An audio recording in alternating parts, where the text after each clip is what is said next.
अध्यक्ष महोदय, 2022-23 के लिए सड़क परिवहन और राजमार्ग मंत्रालय के अनुदानों की मांगों के ऊपर चर्चा करने के लिए आपने मुझे अनुमति दी। मैं आपका बहुत बहुत धन्यवाद अदा करता हूं। अध्यक्ष महोदय, राजनीति अपनी जगह के ऊपर है, मतभेद अपनी जगह पे, लेकिन अगर भारतीय जनता पार्टी का कोई कट्टर विरोधक भी है तो वो भी इस बात को कबूल करेगा कि आज इस देश के अंदर अगर अच्छी सड़कें देखने को मिल रही है, बड़े फ्लाईओवर्स देखने को मिल रहे, एक्सप्रेसवे और सुपर एक्सप्रेसवे देखने को मिल रहे हैं, तो इसका सेहरा अगर किसी के सर पर जाता है तो नितिन गडकरी जी के सर पर जाता है। यकीनन आज इस मंत्रालय के अंदर जो काम किया जा रहा है वो वाकई में बहुत ही काबिल तारीफ बात है। मैं जितना दिल खोलकर नितिन गडकरी जी की तारीफ कर रहा हूं, उतना ही दिल से ये उम्मीद कर रहा हूं कि वो मेरे चुनावी क्षेत्र औरंगाबाद जो महाराष्ट्र के अंदर आता है, वहां पर हम कोई चांद सितारे नहीं मांग रहे, बल्कि हमारे शहर का जो सबसे बड़ी एक लाइफलाइन है, जो सबसे क्राउडेड एरिया है, जो रोड है जालना रोड, उसके ऊपर हम एक फ्लाईओवर मांग रहे हैं और हम उम्मीद करते हैं कि वो एक फुल फ्लाईओवर की मांग जो हमने गडकरी साहब के साथ कई बार चर्चा भी किए हैं, उसको वो सैंक्शन करेंगे, ये उम्मीद करते हैं। लेकिन अगर एक नितिन गडकरी साहब अगर चुस्त है और उनके डिपार्टमेंट के कुछ अधिकारी अगर सुस्त है तो जनरल साहब उसका असर कैसा होता है? अध्यक्ष महोदय, मैं आपको एक उदाहरण के तौर के ऊपर बताना चाहता हूं।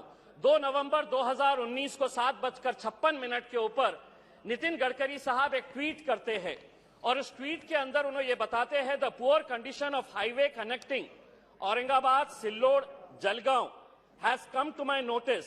आई have instructed Chief Engineer, National Highway Division, PWD, to take immediate action and make sure that road is in good condition within 8 days. Else face consequences. This is not acceptable. Officer or contractor, nobody shall be spared for negligence. 2 नवंबर 2019 को मंत्री जी tweet करके कहते हैं कि 8 दिनों के अंदर हो जाना चाहिए। 2019 गया, 2020 गया, 2021 गया, 2022 आ गया। अध्यक्ष महोदय, ये सड़क आज तक नहीं बनी है। औरंगाबाद से अजंता जाने वाली सड़क जो वर्ल्ड हेरिटेज मॉन्यूमेंट की तरफ जाती है, ये सड़क नितिन गडकरी जी साहब का ट्वीट आने के बावजूद भी अगर ये 4-4 साल तक अगर नहीं बनी है तो भारत परियोजना के अंदर, भारत आपका जो ये स्कीम है भारतमाला परियोजना, खुद नितिन गडकरी साहब ने योजना मैगजीन के अंदर एक आर्टिकल लिखा, बूस्टिंग इंफ्रास्ट्रक्चर, और उसके अंदर उन्होंने ये बताया है कि नेशनल हाईवेज को हमने हर रोज 37 किलोमीटर हम बना रहे हैं। एक साल के अंदर 13,500 किलोमीटर का हम लक्ष्य रख रहे हैं। औरंगाबाद से अजंता की ये जो रोड है ये महज 150 किलोमीटर है। अगर आप एक तरफ कह रहे हैं कि हम हर रोज 37 किलोमीटर बना रहे हैं और अगर ये रोड पिछले 5 साल से अगर नहीं बनी है तो कौन है इसके लिए दोषी, ये भी सोचना बहुत जरूरी है। हम एक तरफ अच्छी सड़कें बना रहे हैं, हम इसके लिए उनका मंत्रालय का बहुत बहुत धन्यवाद देते हैं, लेकिन इसका दुष्परिणाम कैसा हो रहा है कि सड़कें अच्छी जब बन रही है तो मौतें भी ज्यादा हो रही है, लोग मर भी रहे हैं ज्यादा। उसकी वजह यह है कि एक्सीडेंट्स का प्रमाण भी हर साल बढ़ता जा रहा है। मैं अकेले से महाराष्ट्र की अगर बात करूं तो पिछले साल 30,000 एक्सीडेंट्स महाराष्ट्र के अंदर हुए और national Maharashtra highway safety petrol ने यह बताया कि 13,500 लोग महज महाराष्ट्र के अंदर अपनी जान गंवा चुके हैं ओवर स्पीडिंग की वजह से। सड़कें अच्छी बन रही है तो हम ओवर स्पीडिंग कर रहे हैं। दूसरा यह है, जनरल साहब, मैं आपसे हाथ जोड़कर यह विनती करूंगा कि 2017 के अंदर सुप्रीम कोर्ट ने एक ऑर्डर पास किया था कि जो हमारे स्टेट और नेशनल हाईवेज है उसके अतराफ 500 मीटर की दूरी के अंदर किसी भी होटल, किसी भी रेस्टोरेंट या किसी भी शराब की दुकान के अंदर आप शराब का कारोबार नहीं कर सकते। यह सुप्रीम कोर्ट का जजमेंट था। इसका असर यह हुआ कि तमाम सारे राज्य जो है, जो इनको एक्साइज ड्यूटी के जरिए पैसा मिलता है, यह सुप्रीम कोर्ट में गए कि नहीं, आपका यह फैसला गलत है, इसको रिव्यू किया जाए करके। आज ड्रंकन ड्राइविंग की वजह से कितने सारे लोगों की जान जा रही है। मैं शराब पी रहा हूं, मैं गाड़ी चला रहा हूं, अपनी जान तो जोखिम में डाल रहा हूं, लेकिन सामने वाले कितने लोगों की जान में जोखिम में डाल रहा हूं, यह भी सोचने की जरूरत है। इसीलिए ड्रंकन ड्राइविंग के ताल्लुक से भी आप ही की मिनिस्ट्री आंकड़े रिलीज करती है। पिछले साल के आंकड़े में बहुत ढूंढा, मुझे नहीं मिले। हम आपसे अनुरोध करेंगे, आप ये बताएं कि ओवर स्पीडिंग की वजह से और ड्रंकन ड्राइविंग की वजह से कितने सारे लोगों की जान गई है करके उसमें।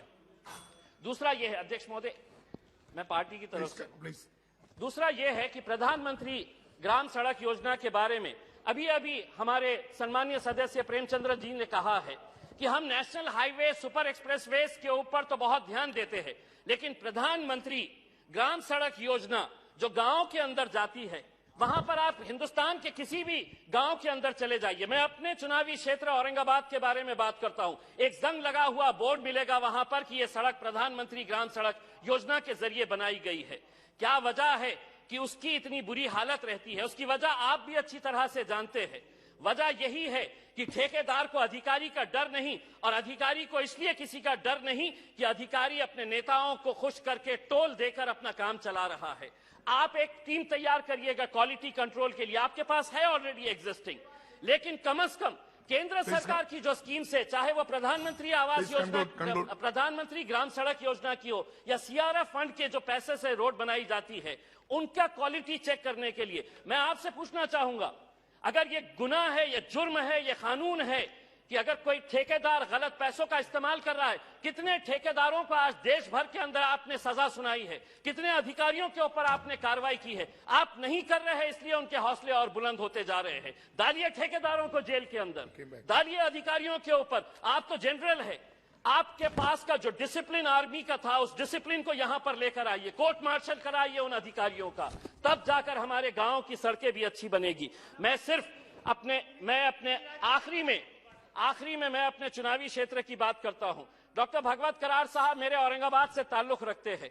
हमने जालना रोड के लिए एक फ्लाईओवर मांगा, मंत्री जी चुनकर आए, उन्होंने कहा कि नहीं, मैं 10 साल के बाद आपको एक मेट्रो दूंगा। नहीं चाहिए हमें आज के दिन सिर्फ जालना रोड के लिए एक फ्लाईओवर चाहिए। औरंगाबाद से पुणे का एक सुपर एक्सप्रेसवे बना दीजिएगा। शिरडी को सारे देश भर से और दुनिया भर से श्रद्धालु आते हैं। औरंगाबाद से शिरडी में है 100 किलोमीटर का रास्ता है, उसे अगर सुपर एक्सप्रेसवे के अंदर अगर आप बना देते हैं तो जो श्रद्धालु शिरडी आएगा वो हमारे औरंगाबाद में अजंता एलोरा देखने के लिए आएगा। तो हम पिछले 2 साल से ये मांग कर रहे हैं कि औरंगाबाद और शिरडी को एक सुपर एक्सप्रेसवे के अंदर बनाया जाए, औरंगाबाद और पुणे को सुपर एक्सप्रेसवे के अंदर। और एक अहम जो कन्नड़ का घाट है, वहां का एक अतरम घाट का एक मुद्दा है, वो कई सालों से ये पेंडिंग है। मैं आपसे मंत्री जी अनुरोध करूंगा कि कन्नड़ के अतरम घाट जो है, जो नेशनल हाईवे को जोड़ता है, उस घाट के ताल्लुक से सरकार कुछ न कुछ फैसला करे, ये उम्मीद करती है। बहुत बहुत धन्यवाद।